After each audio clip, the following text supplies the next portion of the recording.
मान्यता है कि भगवान शिव ने माता पार्वती को उनके पूर्व जन्म के बारे में याद दिलाने के लिए यह कथा सुनाई थी, जो कुछ इस प्रकार है। भगवान शिव माता पार्वती से कहते हैं, हे पार्वती, तुमने मुझे वर के रूप में पाने के लिए घोर तपस्या की थी। तुमने अत्र जल त्याग कर सूखे पत्ते खाए।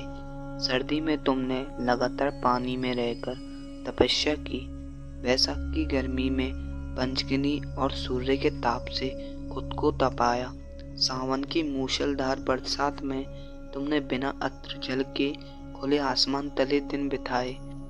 तुम्हारे इस घोर कष्ट वाली तपस्या से तुम्हारे पिता गिरिराज काफी दुखी और बेहद नाराज थे। तुम्हारी इतनी घोर तपस्या और तुम्हारे पिता की नाराजगी को देखकर एक दिन नारद जी तुम्हारे घर आए। तुम्हारे पिता गिरिराज ने जब उनके आने का कारण जानना चाहा तो नारद जी बोले, हे गिरिराज, मैं भगवान विष्णु जी के कहने पर यहाँ आया हूँ। आपकी पुत्री की घोर तपस्या से खुश होकर भगवान विष्णु को उनसे विवाह करने की इच्छा है। इस बारे में मैं आपकी सहमति जानना चाहता हूँ। नारद मुनि की बात सुनकर तुम्हारे पिता अत्यंत खुश होकर बोले, श्रीमान, अगर स्वयं विष्णु भगवान मेरी पुत्री से विवाह करना चाहते हैं तो मुझे कोई आपत्ति नहीं है। भगवान विष्णु तो साक्षात ब्रह्मा का रूप है। यह तो हर पिता चाहता है कि उसकी पुत्री सुखी रहे और अपने पति के घर में लक्ष्मी का रूप बने।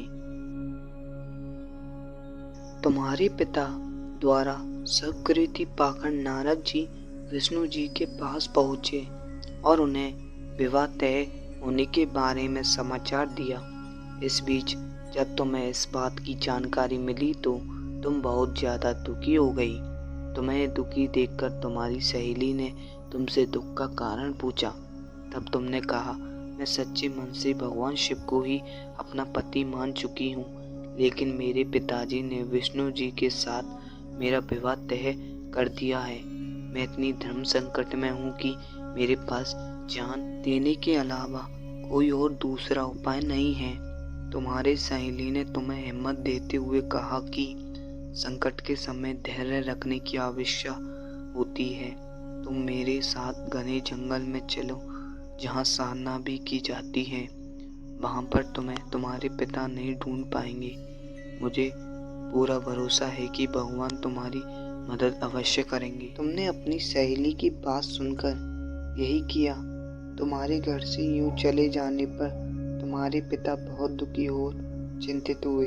वो उस दौरान ये सोचने लगी कि मैंने अपनी पुत्री का विवाह विष्णु जी से तय करा दिया था। अगर भगवान विष्णु बारात लेकर आए और पुत्री यहाँ नहीं मिली तो बहुत अपमान सहना पड़ेगा। तुम्हारे पिता ने तुम्हें चारों ओर खोजना शुरू कर दिया। उधर तुम नदी किनारे एक गुफा में पूरे मन से मेरी आराधना में डूब गई। फिर तुमने रेत से एक शिवलिंग बनाई। रात भर तुमने मेरी स्तुति में भजन जागरण किया। तुमने बिना अत्र जल ग्रहण किए मेरा ध्यान किया। तुम्हारी इस कठोर तपस्या से मेरा आसन हिल गया और मैं तुम्हारे पास पहुंचा। मैंने तुम्हें तुम्हारी इच्छा का कोई वर मांगने को कहा। तुमने तब मुझे अपने सामने पाकर कहा कि मैं आपको सच्चे मन से अपना पति मान चुकी हूँ। अगर आप सच में मेरी इस तपस्या से खुश होकर मेरे सामने आए हैं तो मुझे अपनी पत्नी के रूप में अपना लीजिए। मैं तुम्हारी बात सुनकर तथास्तु कहकर कैलाश की ओर चला गया। तुमने प्रातः होते ही पूजा की सारी सामग्री नदी में प्रभावित करके अपनी सखी के साथ व्रत का व्रण किया। उसी वक्त तुम्हारे पिता गिरिराज तुम्हें ढूंढते हुए वहां पहुंचे। तुम्हारी हालत देखकर तुम्हारे पिता दुखी होकर तुम्हारे इस कठिन तपस्या का कारण पूछे।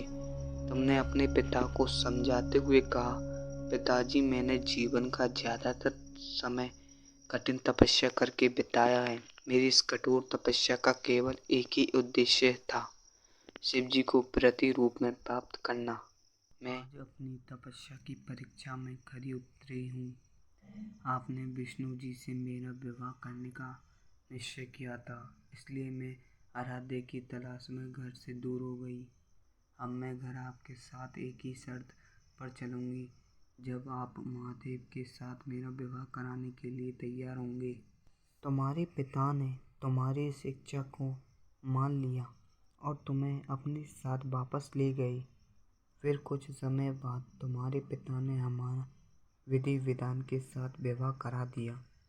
भगवान शिव ने आगे कहा है, पार्वती, तुमने भाद्रपद की शुक्ल तृतीया को मेरी पूजा करके जो व्रत किया उसी का फल है जो हमारा विवाह संभव हुआ। इस व्रत का ये महत्व है कि जो भी अविवाहित कन्या इस व्रत को करती है उसे बड़ी विद्वान व धनवान वर पाने का सौभाग्य मिलता है। वही विवाहित स्त्री जब इस व्रत को पूरी विधि से करती है तो सौभाग्य होती है, तो सुख प्राप्त करती है। कहानी से सीख, अगर सच्चे मन और मेहनत से किसी चीज़ की इच्छा की जाए तो इच्छा जरूर पूरी होती है।